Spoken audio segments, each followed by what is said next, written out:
Yu-Gi-Oh! 5D Wheelie Breakers is when Yu-Gi-Oh! Meets Mario Kart. Begin by changing the colour of your custom character and Jewel Runner. There's no female option, which the feminists to be up in arms about if they actually cared about this game. There's no tutorial, so you have to figure out the controls yourself or use the internet. I recommend practicing in Test Ride.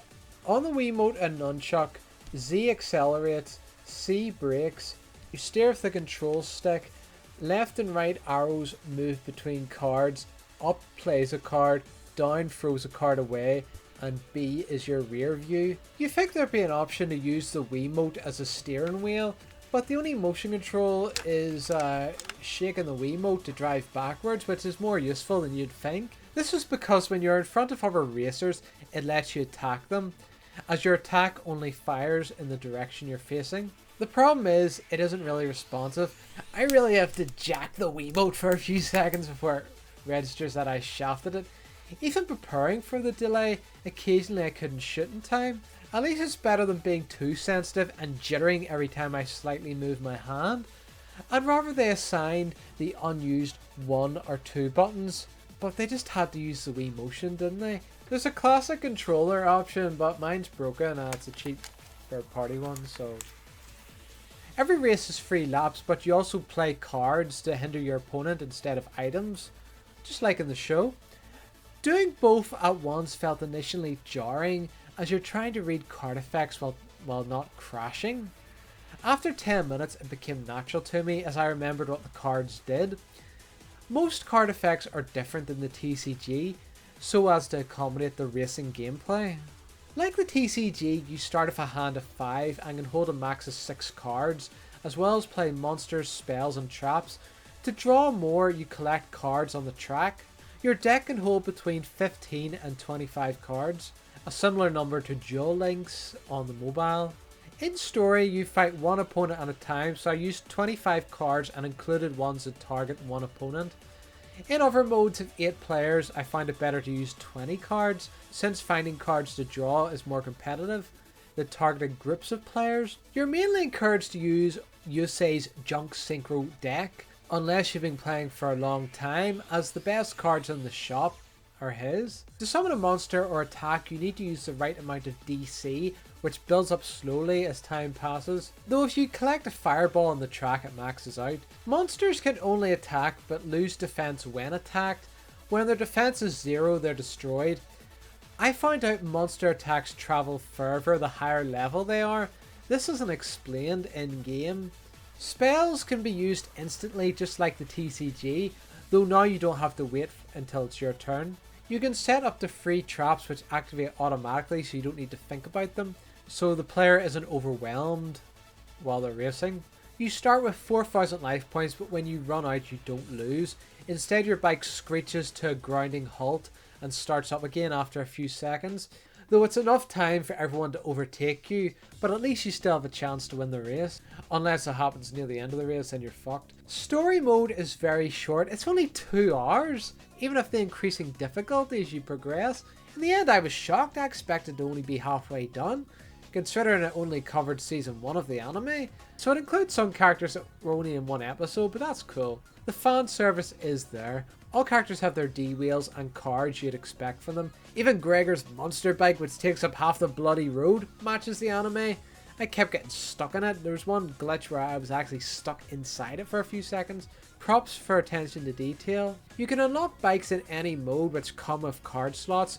Adding a monster increases top speed. Spells increase acceleration and traps increase maneuverability. In my experience, I had the best results just putting everything into acceleration, as you'll be doing a lot of braking, slamming into walls and getting attacked by other racers. The second most important is speed if you're choosing a bike, and the least important is maneuverability, as you can brake around corners anyway. The cel shaded graphics look good too, shockingly. It's a vast difference from Falsehood Kingdom on the GameCube, where the presentation got hit with the ugly stick. And I should know, look at this mug! In all the races, instead of Yusei Fudo, you're your custom character who looks like Yusei, barely speaks, has the same cards, is also from Satellite, which is a Yu-Gi-Oh! Equivalent of Slums, gets help with his shitty deal wheel from Rally. Sorry to disappoint you, Yugi. Huh? You triggered my trap card! To escape from the satellite and win the Fortune Cup. Why not just let us play as you say rather than some watered down version? Being your own character doesn't always make the game more immersive. The only difference is you play against a few characters in VR before the Cup. This game predicted the future of gaming before VR was even mainstream. Difficulty spikes when you have to face Trudge. Screw you, Trudge! Go back to being a bully in the original Yu-Gi-Oh! When I kept losing to him, that's when I decided to play the 4 cups. Bronze, silver, gold and platinum, which will take you another hour. Not counting the last one because the racers rubber band like yo-yos. The harder the difficulty, the more you notice the rubber banding, which is where the cars behind you suddenly speed up, especially the AI racer with the most points. I actually got my ass handed to me in the cups.